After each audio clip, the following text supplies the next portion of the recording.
meditations of our hearts be always acceptable in your sight, O Lord, our rock and our Redeemer.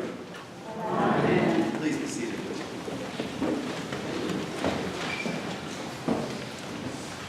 The power of a beautiful parable, and there's probably no more familiar or beloved parable in our scriptures than the one we just heard, is in its ability to meet people where they are, whether that's first century Israel or 21st century Syracuse. We can all relate to this weird little family because we all come from families with our own weirdness. We've all heard about, if we don't have them ourselves, what a pain in the neck siblings can be. And if there are only two of us, we've dealt with that dynamic of being the good or the bad child, whichever one we are at any given moment. All sorts of ways to connect with this parable. Its power is in its ability to mean so many things to so many different people. The problem with a parable like this is that over time, it gets kind of worn down, smoothed out. It gets like the Velveteen Rabbit. Its eyes fall off, its whiskers get ripped out, a lot of its stuffing gets removed, till it just flops over your arm. You don't even really have to hold it anymore. The head on one side, the body on the other. And that's when you know you no longer have a living parable, but rather a domesticated pet. It's not able to leap out of your arms and lead you someplace that you had no intention of going. It's a story that still has resonance for us today, here 2,000 years later in Syracuse, because we want, really, our children, our young men and our young women to go off and make their fortune in the world, and our prayers and our hopes go with them. But we know sometimes it doesn't work out. They fall flat on their faces, and we want there to be a safety net. We want there to be a second chance. We welcome them back into our homes, let them get their feet situated, and hopes that they can try again. And told it this way, this parable is about second chances, it's about forgiveness, it's about the American story. It's a good story. It's especially a good story if we want Jesus to be more like us.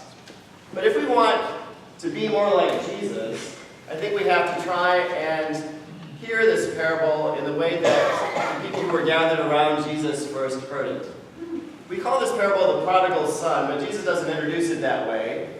He doesn't say, there once was a young man with an older brother and a father. He says, there once was a man with two sons. Jesus seems to imply, maybe, that this parable is about the father. And I think the people gathered around Jesus would have had a whole bunch of questions about this father. Most of the people who listened to Jesus were farmers themselves. And they knew that the real treasure that they had, the real treasure that this father had, was the land.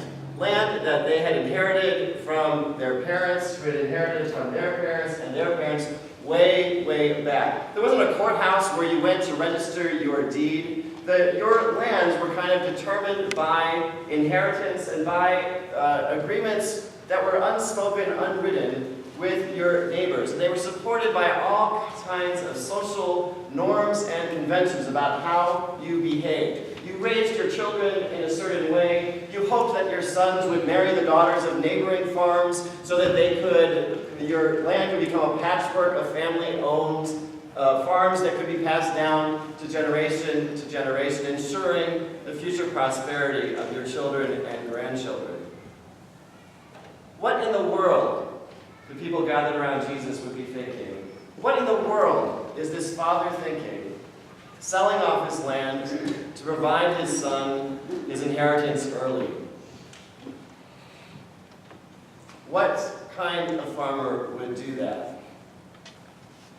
And then when the son goes off and squanders this fortune, what kind of father would not only welcome him back without even just sending him up to his room for a week to think about what he did, but welcome him back with a party, a feast, for the whole neighborhood, for everybody, as a means of saying to his neighbors and friends that his son's actions were all right, they were forgivable.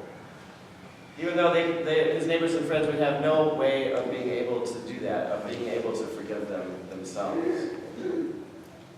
Told in this way, maybe this parable tells us more about God and God's expansive love and grace than it does about the prodigal son. Maybe this parable really should be called the prodigal father, who squanders his love, squanders his fortune on his children. Then I think we have to think about the other people and the reason that Jesus told this parable. What's going on right before Jesus tells this parable is that the Pharisees and the scribes are grumbling, complaining amongst themselves about Jesus, and they're saying, why does this guy who says he comes from God, who says even that he's the Son of God, who is a holy man, why is he spending all of his time with tax collectors and sinners and not with us? See, the Pharisees were that group of people, small group of people in ancient Israel, who did everything they could to be good, holy, faithful people. And they knew that they were good, holy, and faithful people because they spent all of their time fulfilling the 613 commandments in the first 5 books of the Bible. Commandments that govern every aspect of their life. What they could and couldn't wear, what they could and couldn't eat, and when, who they could and couldn't hang out with, who they could and couldn't marry, who was clean, who wasn't clean, how they should behave, how they should treat their parents, how they should treat their children, how they should treat their spouses. Pharisees had life figured out they had figured out how to be in good relationship with God, follow these commandments.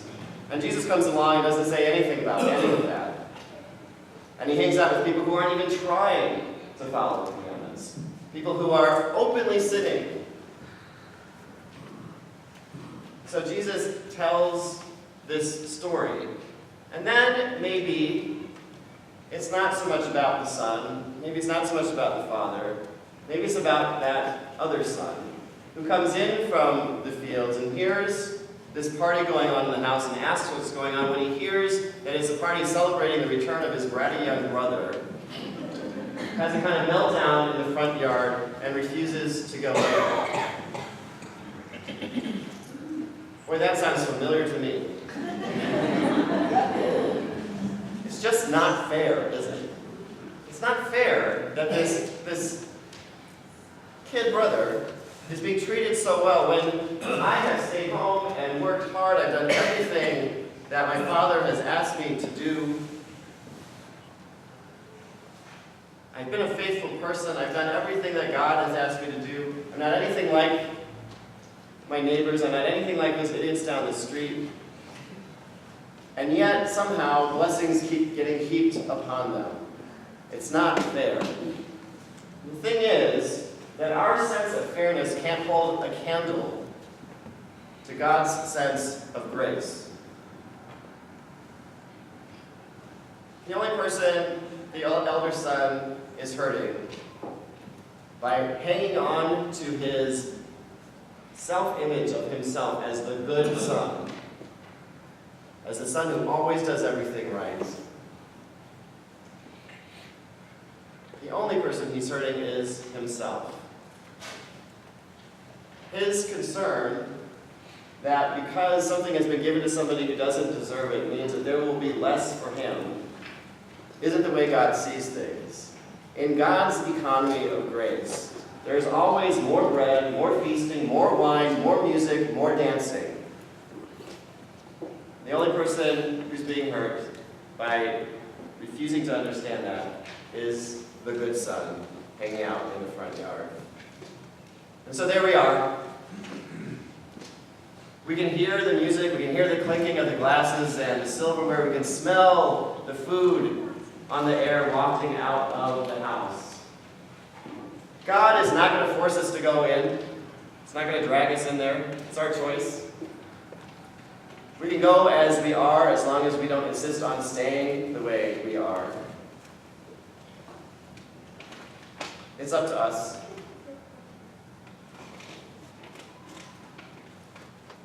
We can join the banquet, enjoy the food, enjoy the wine, enjoy the party, or we can hang on to to that sense of our own self-worth, of our sense of having earned it, and stay out in the front yard and sulk.